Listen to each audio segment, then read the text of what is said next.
Hey viewers, a little bit back I bought a new wheel set on eBay. It's a pair of Shimano RS-10 wheels. But one thing I noticed on this is that the front wheel, the hub, is almost completely seized. It moves a little bit, about that far and that far, just a little bit back and forth. So I'm hoping that there's no serious damage in there. I think it could just be maybe some grit, some bad bearings in there. So I'm going to open this up and see what I can do with it. Hopefully I can fix this. Now before you take the hub apart, you want to take note of how far the axle sticks out there. You can either measure it or count the number of threads, and I count about 4 or 5 threads. This is most important if you plan to take the cone and nut off of both sides. Now, often you can just take the nut and cone off of one side, pull the axle through, and so then when you reinstall it, it's already set up for you. But it's always good to take note just in case you do end up having to remove both sides for cleaning and lubrication. I'm going to start off by removing this side, and I have a 17 millimeter cone wrench here, and that's what fits the cone. And so I get this on here, like that. And then I got a crescent wrench here, and I'm going to loosen the lock nut here. Get that loosened. Then I can remove the lock nut and then remove the cone.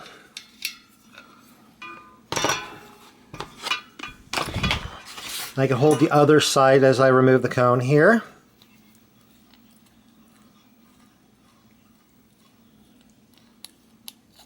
That comes off there, that little dust cap.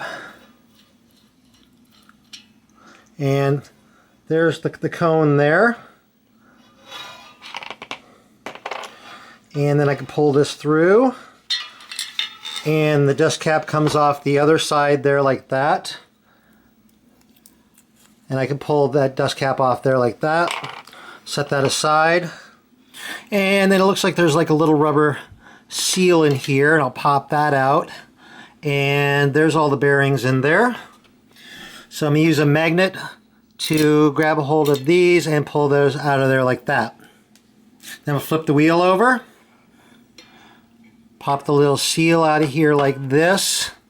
And yeah, these bearings over on this side don't look nearly as good. They look like they got some water in there like that. Reach in with a magnet and pull these out of there like that.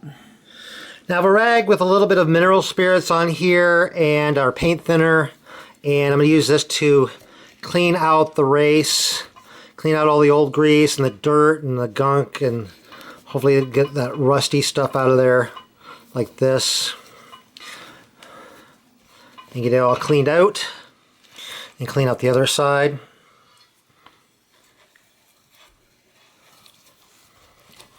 And then let that dry.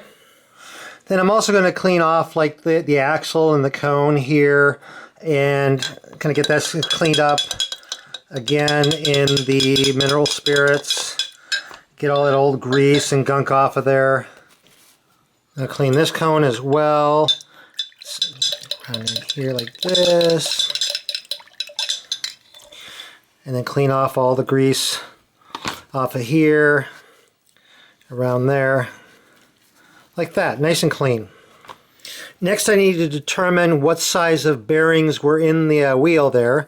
So I have like a little gauge here from Park Tool, and I can try, it won't fit through the 5/32 inch hole, so let's try the next hole up, which is the 3/16 inch hole, and the bearing fits through that. So these are 3/16 inch bearings.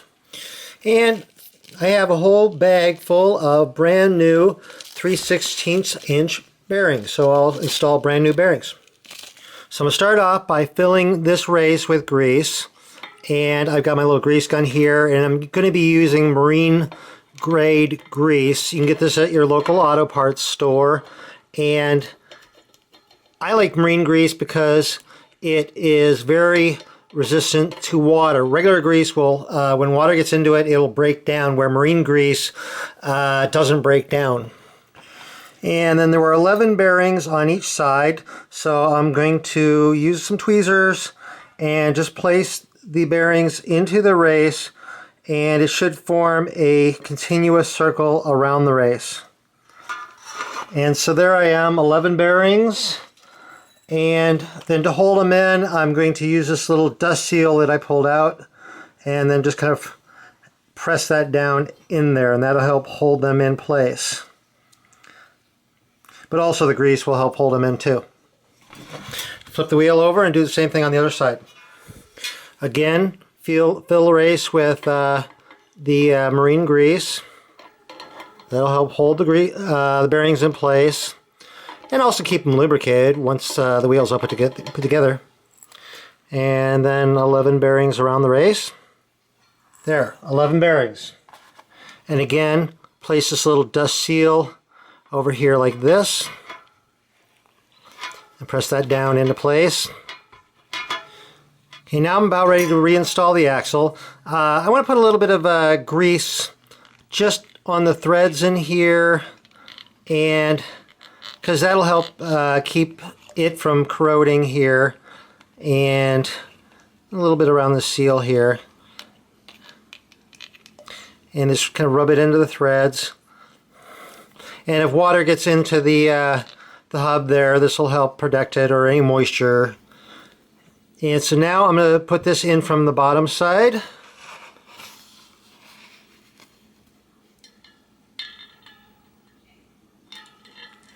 Like this. And then I have the cone for here, and I'm going to screw this on. And screw it down until it contacts the bearings. And then I'm going to screw the lock nut on. I want to put the little rough side out, like that.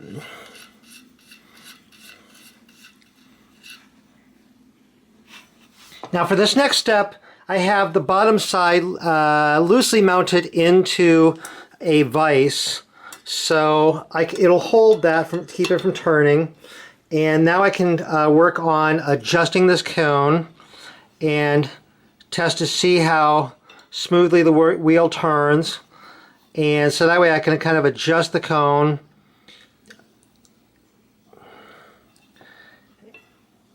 So I want it to turn smoothly, but I don't want any play in the wheel there. So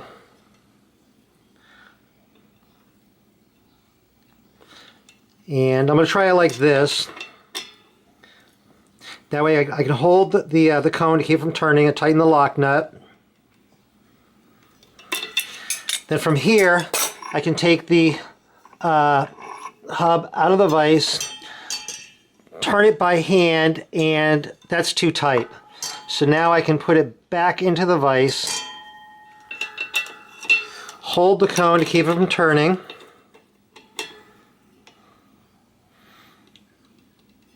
loosen the lock nut here, loosen the cone just a little bit, and then tighten the lock nut again, and then test it, see how that feels.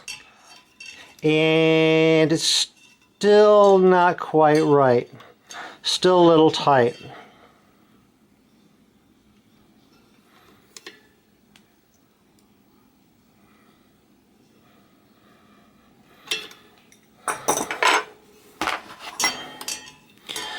Okay, now that's turning nice and smoothly there, and I'm not feeling play in there. Then from here, I'll take these little caps, put these on there. These snap on, put the other side on.